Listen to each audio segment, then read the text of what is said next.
What's up, YouTube? It is Lauren Hope, aka Lolo. You are watching the Good Girl Chronicles channel, and because of this iPad, I don't know if I should look here or here. So sorry about my eye placement. So I've been debating whether to post an update video because I just wanted to have all of these things in place. But then I thought, since I've been vlogging my experience, it's always been very rough and whatever. So we're just gonna roll with it. I realized that it's been a long time since I've really talked about where my journey has taken me. So I'm going to try not to talk too long to kind of give you guys an update. And I also just want to say, thank you to my 200 something followers. Some of them are really bitter family members who come on my YouTube page to be mean and hateful. But most of you are people who have followed my journey or have met me in some path of life and are just rooting for me, which is awesome. So thank you for that. So I think the last YouTube I did was on self-care, but it hasn't really been like a vlog, like just kind of updating on what's going on. Well, the biggest thing, I am no longer homeless. I don't know why I laugh when I talk about my homelessness. I think because it's so hard and intense, I have to laugh to like cope with it. Does that make sense? Like you laugh to keep from crying. Like when I say that and that word, though that sentence comes out of my mouth when I was homeless, I want to cry, but I can't do that. So I laugh. So if you see laughter in this video, it's uncomfortable laughter. It's not really funny, the things that I went through. Anywho, so I'm no longer homeless, which has been amazing to not be living in a church shelter. And don't get me wrong, like the church shelter program that I went through really helped me in a bad situation, but it was hard and exhausting. And there's nothing like having your own place. So I have been in my own place since December, which is great. And I'm a spiritual person, so I'm just going to say that I know that God had a hand in me having this place because the way that I got it is there's just no other explanation than God. And before I got this place, however, an amazing Christian couple took me in and really helped me get back on my feet.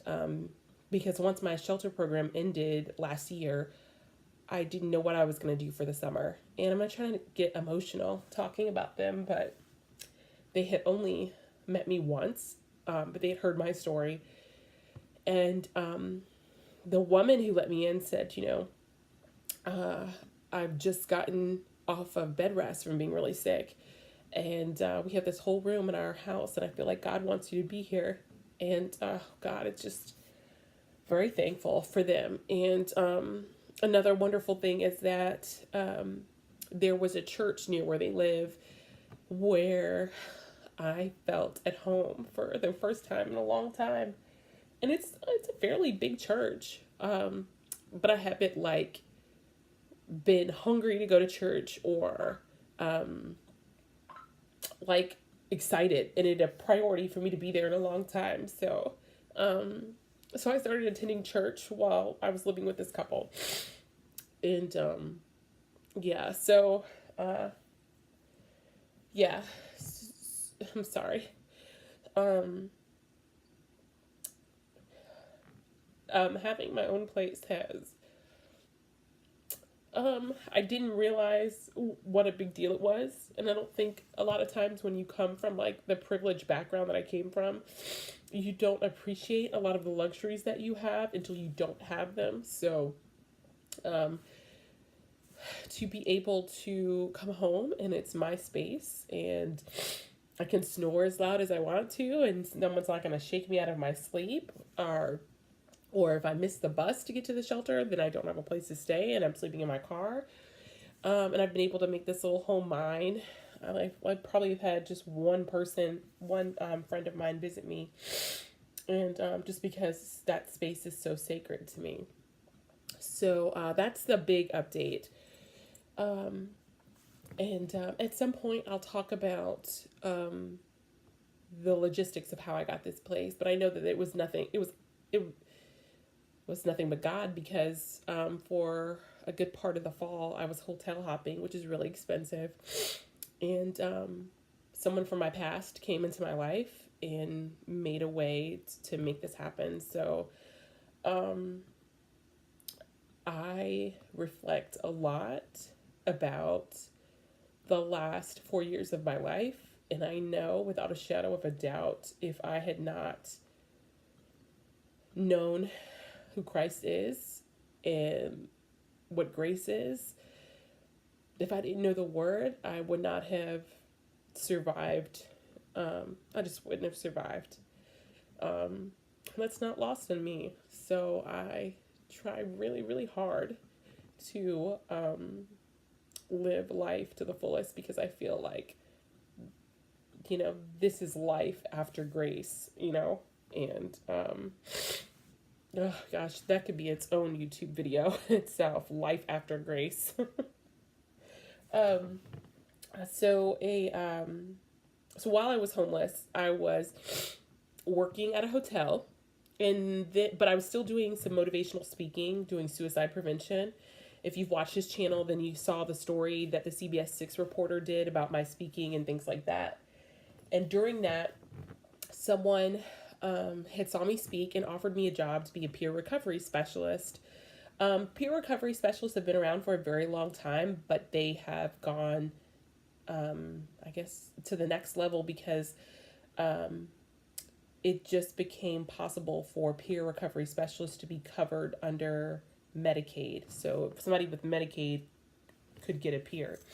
Basically, a peer recovery specialist is someone with a lived mental illness or a lived substance use disorder, or someone who has survived addiction, and that person has been in recovery for more than a year. They use their experience, strength, and hope to help other people who are reaching for recovery. So I have a mental illness. I live with major depressive disorder and anxiety disorder. And I am a suicide attempt survivor. And I have not had an attempt in 2 years. And I've been in recovery for the last year. And so this person came to me. I didn't even ask for this job. They said, hey, I really think that you should apply for this job that we're starting. And I think just because of the experiences that you've gone through, your passion for helping people, I think you'd be a great fit. And I have never lived with addiction. And that's a lot of what I do in this job. So I was a little nervous to take the job, but I felt in my spirit that this was where God wanted me to be. Like I literally was like praying about what I was going to do next in my life. And then this person came to me. So I've been doing that job for almost close to a year, or like 7 or 8 months. Anyways, it's been more than 6 months. And so with that job, it's very interesting. I meet with people in the hospital after they have overdosed. I encourage people to come in for intake. I talk about the power and impact of therapy. I share a lot of my own story about being homeless, and I try to connect them to community resources. And this job, the amazing thing about being a peer specialist is that it's a two-way street. As much as I'm helping these people, they are helping me. They're building up in me confidence about my character, that my presence or my encouraging words is helping somebody, makes me feel like I have worth, and that my story is valuable to others. Being able to have a job with a lot of responsibilities and to be able to do that job has built my confidence and self-esteem, a lot of which got torn apart when I was really depressed. So I'm just so thankful for that. And I'm hoping very soon to get certified by the state as a peer recovery specialist, just to kind of solidify what I'm doing. So that was huge. Also, another big update. I got baptized again last month. I was baptized when I was 21, and I was aware of what that meant. I was a follower and a believer of Christ, but I did not live Christ-like. If that makes sense. And I definitely had 1 foot in, 1 foot out type of situation. Um, this time just felt different. It felt like a rededication to my walk with Christ.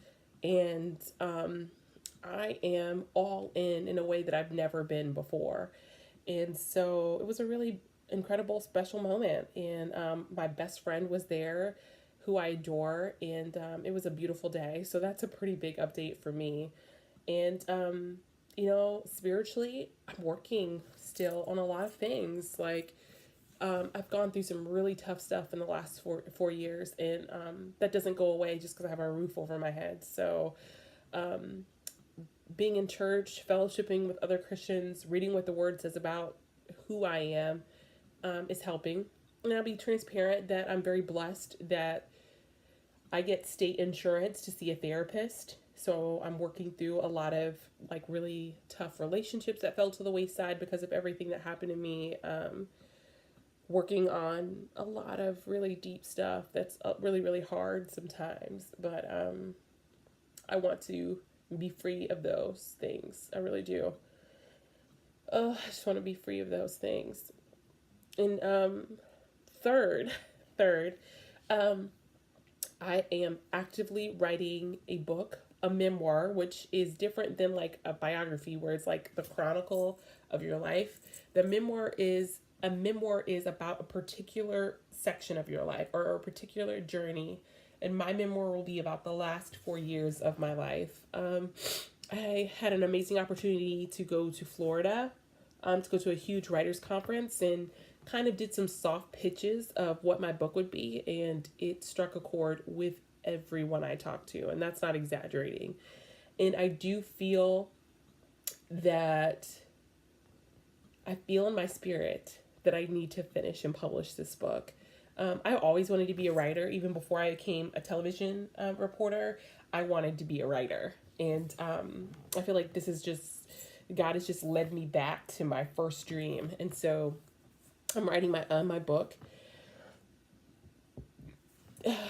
Getting a book published is not as easy as people think if you're not like a celebrity or something like that. It actually takes a lot of time. So my goal is to finish by the summer, and then maybe pitch the manuscript in the fall. There's a big writers conference here in the fall that I might pitch it to. And then if an agent likes it, then that's a whole nother journey. So, but I'm just praying on that and putting that in the atmosphere. Yeah, those are the really big major changes in my life. And I am on the fence about being back in the TV business again. Not that I don't want to, is that the business has changed so much since I left. Could I hang in the news business now? What would I need to do to make that happen? A lot of reporters have to be their own photographers, which I've done before. And then I'm like, sorry, it's random that I'm checking out my hair. So yeah, I don't know. I'm just praying about that and just going where God leads me right now. I feel in my spirit I'm supposed to be a peer recovery specialist, finish the book, and I'm still doing speeches on the side. I have one coming up in May, and then an event in April, one in August, and one in October. So I'm really excited about that. I'm also trying really, really hard to lose weight. Not just because I don't like how I look in my clothes, which is kind of true. I went to the doctor and, they run your calories and that kind of stuff. And it wasn't great. And I've pretty much been told you need to lose weight. So I'm really working on that. So maybe in a month or so, and I lose another 10 pounds, I'll update you on that. Because actually, since December, I've lost 20 pounds. I did a Daniel fast, which is a spiritual fast. I lost a good chunk of weight on that. And then I'm on Weight Watchers again. And so I've lost about 12 pounds on that. So yeah. So that's just kind of a little something about me in a nutshell. And again, I just thank all of you for following and commenting and watching. It really means a lot to me that people still care. Yeah, it does. And I never thought that I'm not, I don't really know what I thought would come from sharing my story. I knew that I felt like I needed to get it out, but I didn't think that it would have the effect that it has had. I've had a lot of conversations with people in person, online, through email about how these YouTube videos have helped them. Sometimes some of them were ugly and terrible. And here's a good example. I was at a health fair, and this lady says, "Oh my gosh, you're Lauren Hope," and I'm like, "What?" She said, "I know you. I've watched your YouTube videos. My ex-husband told me about you. He loved you when you were a news reporter, and I watched your YouTube videos." And she said, "Girl, you just don't know how much stuff that you got me through." And I just was like, it was just another like reminder that like the power of sharing your story. Honestly, everybody has a story. Some are amazing stories, some of them are really, really tough. But what I know as a journalist, what I know as a Christian from reading words in the Bible is that we're supposed to share our stories with one another. God didn't put us on this planet to be alone. We are supposed to help each other. Part of that is saying, I've been where you're at. Maybe I've been worse than where you're at, and I got through it. And because I did, I know that you can get through it too. Or let me help you through it. Let me tell you how I got through it. And that is what keeps me from telling my story. Keeps me telling my story. You know, there are sometimes I really doubt whether being so transparent was a good idea. The damage it did to my family, all kind of stuff. But then I meet somebody like that, and I can't stop sharing my story because I feel like that is part of my purpose. And people's stories are not as tragic. Not everyone's story is as tragic as mine. Some are worse than mine. But if you take anything from following me is I think there is power in sharing your story.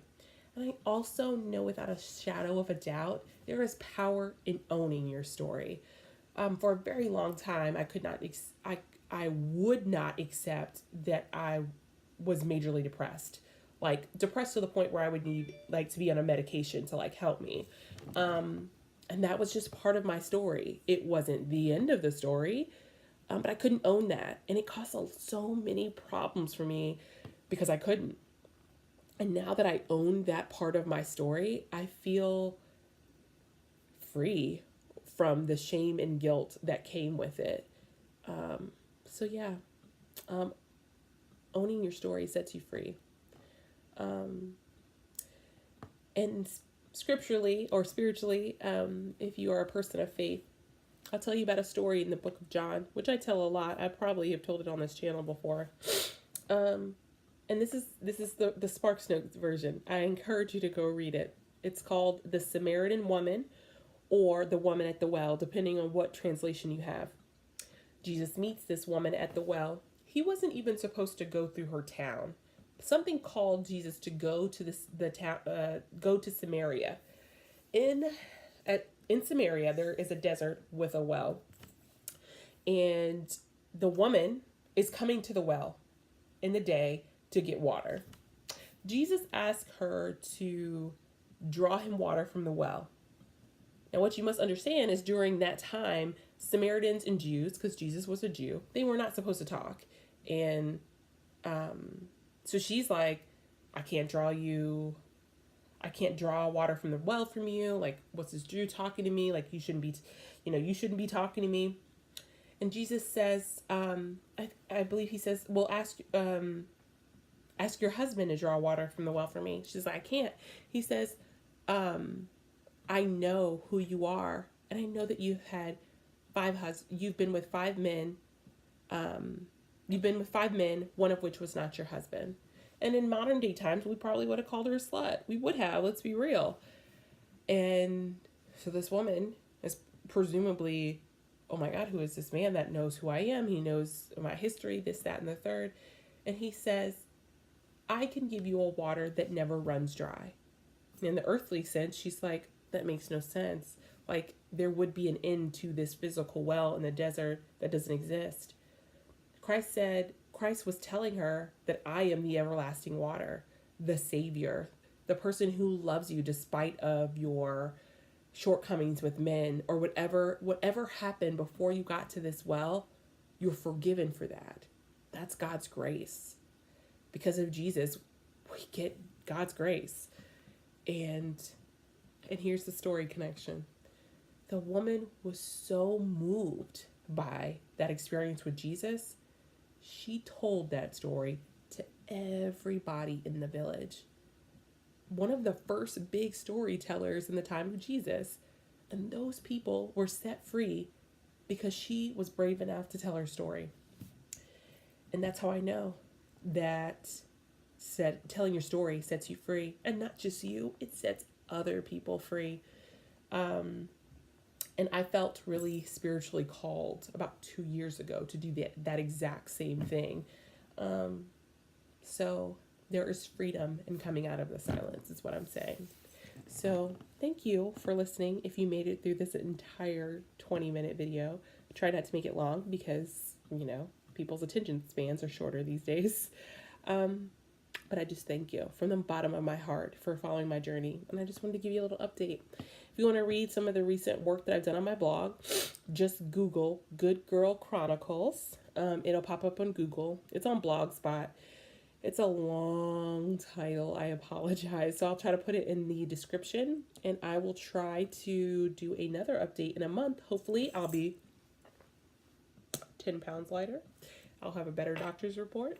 And yeah. So thank you. So as we say here at Good Girl Chronicles, because I am the good girl who chronicles her life, love you, love God more. I'll see you next time.